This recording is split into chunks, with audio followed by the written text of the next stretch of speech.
வணக்கம். வசியின் வாசிப்புகளில் பார்த்திபன் கனவு 2ஆம் பாகம். கலைத்திருநாள். மாமல்லபுரத்தில் சக்கரவர்த்தி 3 தினங்கள் தங்கியிருந்தார். அந்த 3 நாட்களும் அந்நகரம் ஆனந்த கோலாகலத்தில் மூழ்கி கிடந்தது. முதல் நாள் பட்டண பிரவேச ஊர்வலம் வந்தது. சக்கரவர்த்தியையும் அவருடைய திருமகளையும் மாமல்லபுர வாசிகள் அவரவர்களுடைய வீட்டு வாசலில் தரிசித்து உபசரித்து மகிழ்ந்தார்கள். மறுநாள் சரஸ்வதி பூஜை அன்று காலையில் நகரவாசிகள் தத்தம் வீடுகளில் வாணி பூஜை நடத்தினார்கள். பிற்பகலிலும் சாயங்காலத்திலும் பொது இடங்களில் கலைமகளை திருநாளானில் கொண்டாடினார்கள். கோயில்கள், மடாலயங்கள், கலாமண்டபங்கள், வித்தியாசாலைகள் மற்றும் அமோகமான அலங்காரங்களுடன் விளங்கின. அன்று சக்கரவர்த்தியும் குந்தவி தேவியும் சிவன் கோயில்களுக்கும் விஷ்ணு ஆலயங்களுக்கும் சென்று சுவாமி தரிசனம் செய்து அர்ச்சகர்களுக்கு சன்மானம் அளித்தார்கள். கலைக்கூடங்களுக்கும் வித்தியாசாலைகளுக்கும் விஜயம் செய்து ஆச்சாரியார்களுக்கு பொன்னும் புது வஸ்திரங்களும் பரிசளித்தார்கள். அவர்கள் நகரில் ஓரிடத்திலிருந்து மற்றோரிடத்துக்கு போகும்போதெல்லாம் வீதியில் ஜனங்கள் கும்பல் கும்பலாக நின்று பலவித வாழ்த்தொலிகளினால் தங்களுடைய குதூகலத்தை தெரிவித்துக் கொண்டார்கள்.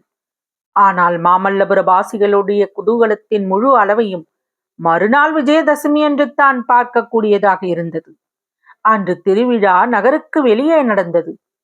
மாமல்லபுரத்து தெற்கே நெடுந்தூரத்துக்கு நெடுந்தூரம் பரவி நின்ற சிறு குன்றுகளும் பாறைகளும் அன்று அற்புதமான தோற்றம் கொண்டு விளங்கின. பாறைகளின் சுவர்களில் எல்லாம் விதவிதமான வர்ண வேறுபாடுகளுடன் புராண கதைகள் சித்தரிக்கப்பட்டிருந்தன. ஒரு விசாலமான பாறையிலே நந்தகோகுலத்தின் பாலகோபாலன் செய்த லீலைகள் பூதனை சம்ஹாரத்திலிருந்து காளிங்க நர்த்தனம் வரையில் வெகு அழகாக சித்தரிக்கப்பட்டிருந்தன. தயிர் கடைந்து கொண்டிருந்த யசோதையின் கழுத்தை கட்டிக்கொண்டு வெண்ணெய் வேண்டுமென்று கண்ணன் கெஞ்சிக் கொண்டிருந்த சித்திரத்தை பார்த்த வண்ணமே வாழ்நாளை கழித்து விடலாம் என்று தோன்றியது.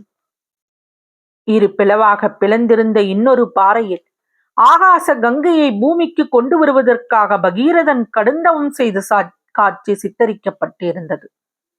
அவனுடைய தவ மகிமையினால் கவரப்பட்டு தேவர்கள் முனிவர்கள் எல்லோரும் வந்து இருபுறமும் நிற்கிறார்கள். அவர்களுடைய முகங்களில் வியப்பும் பக்தியும் காணப்படுகின்றன. இந்த ஒப்பற்ற சித்திர காட்சியை எழுதிய ஓவியக்காரன் நகைச்சுவை நிரம்ப உள்ளவனாகவும் இருந்திருக்க வேண்டும். ஏனெனில் ஒரு மூலையில் கண்ணை மூடிக்கொண்டு தவம் செய்வதாக பாசாங்கு செய்த ஒரு பூனையின் உருவத்தையும் அவன் எழுதியிருந்தான். இந்த மாதிரி எத்தனையோ அற்புத சித்திரங்கள், காட்சிகள் ஒவ்வொரு பாறை முகப்பிலும் காணப்பட்டன. இந்த காட்சிகளை பார்த்து கொண்டு ஸ்திரீகளும் புருஷர்களும் சிறுவர் சிறுமிகளும் கும்பல் கும்பலாக அங்கும் இங்கும் போய்க் கொண்டிருந்தார்கள்.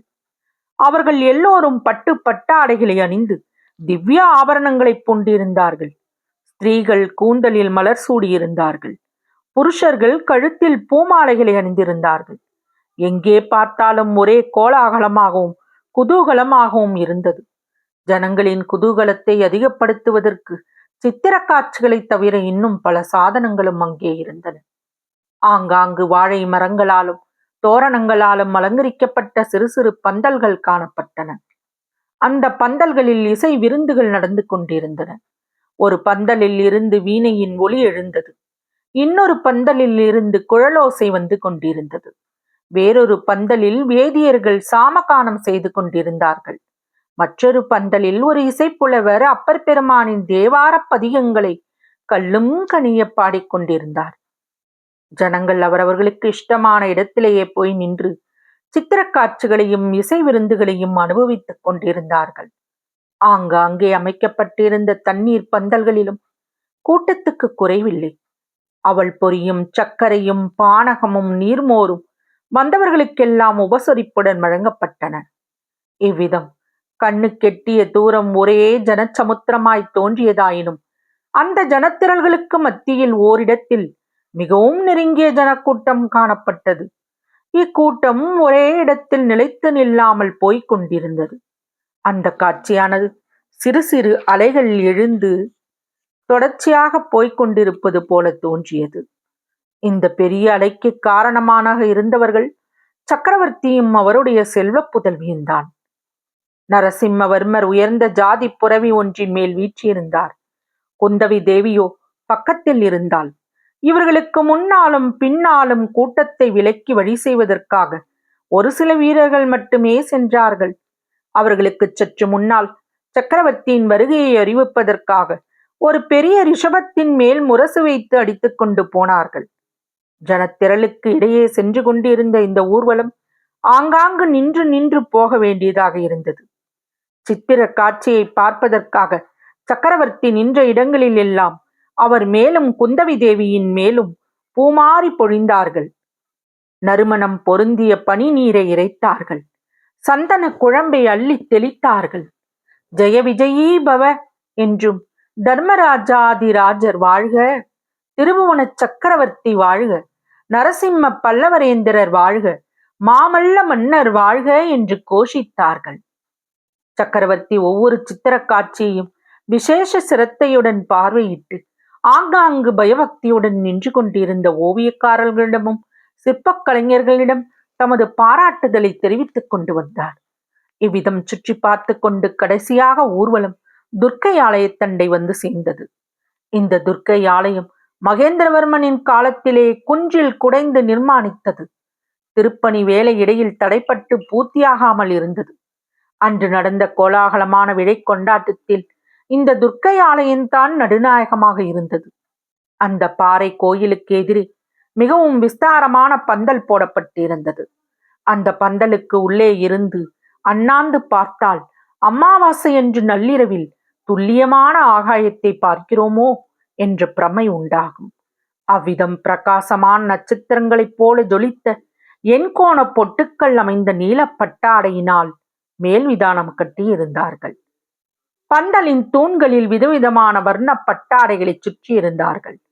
பந்தலுக்கு மேலே வரிசையாக சிங்கக் கொடிகள் மாலை கடற்காற்றில் அசைந்து ஆடிக்கொண்டிருந்தன. பந்தலின் விளிம்புகளில் இளந்தென்னங்குருத்துக்களால் ஆன தோரணங்கள் தொங்கி ஆடிக்கொண்டிருந்தன. பந்தலின் மத்தியில் தேவியின் சன்னதிற்கு எதிரே சக்கரவர்த்திக்கும் அவருடைய புதல்விக்கும் 2 அழகிய சிம்மாசனங்களும் அவற்றை சுற்றிலும் வரிசை வரிசையாக இன்னும் பல ஆசனங்களும் அமைக்கப்பட்டிருந்தன. புலிகேசியின் படையெடுப்பினால் தடைபட்டு போன சிற்ப திருப்பணியை இந்த துர்காதேவியின் கோயிலில் விஜயதசமி தினத்தில் மீண்டும் தொடங்குவதற்காக ஏற்பாடாகியிருந்தது. சக்கரவர்த்தி வருவதற்கு நெடுந்தே நேரத்திற்கு முன்னமேயே பந்தலில் மந்திரி மண்டலத்தாரும் மற்ற அதிகாரிகளும் வந்து அவர்களுக்குரிய ஆசனங்களில் அமர்ந்து விட்டார்கள்.